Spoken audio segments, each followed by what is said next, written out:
सुहावा में 23 साल एहसान शाह को सरेआम गोलियां मारकर मौत की घाट उतार दिया गया। मामूली तहख़्लाबी पर 23 साल नौजवान को कत्ल किया गया, जबकि इसके नतीजे में एक शख्स शदीद ज़ख्मी भी हुआ। कत्ल होने वाले एहसान शाह को 16 गोलियां लगी। लाश को पुलिस ने तहवील में लेकर THQ अस्पताल सुहावा मुंतकिल कर दिया गया। DSP सुहावा, SHO सुहावा और क्राइम सीन की टीम मौके पर पहुंच गई। दोनों मुलज़मान मौके से फ़रार होने में कामयाब हो गए। फायरिंग से ज़ख्मी होने वाले नौजवान का कहना था, रिज़्क शाह और नईम शाह ने आते ही में मुझ पर और मेरे कज़न पर गोलियां चला दी।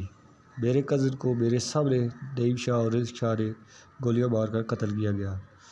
हमें इंसाफ चाहिए ताकि कोई ऐसा दोबारा वाक़या पेश न आए। Mohammad Nabeel Hasan, ENN news, Badgawa. अच्छा, किस तरह आई हुई है लड़ाई?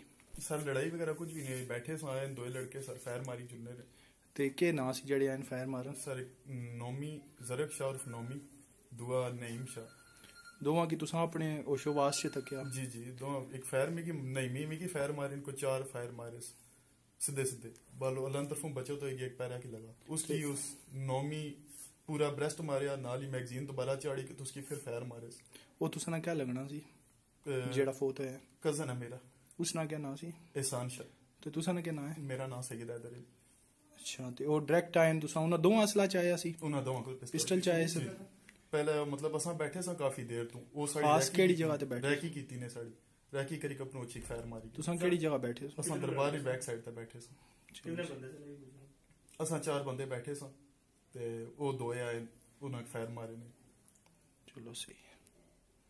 पर तकरीब साड़ी गवर्नमेंट अगर अपील है कि बराए मेहरबानी साढ़े नाल कोई इंसाफ करन और जल्द तो जल्द उन्हें लोगों की पकड़न और मजीद लोगों नाल ये जो होना है तो बचाओ। ये गवर्नमेंट अगर रिक्वेस्ट है हमारी।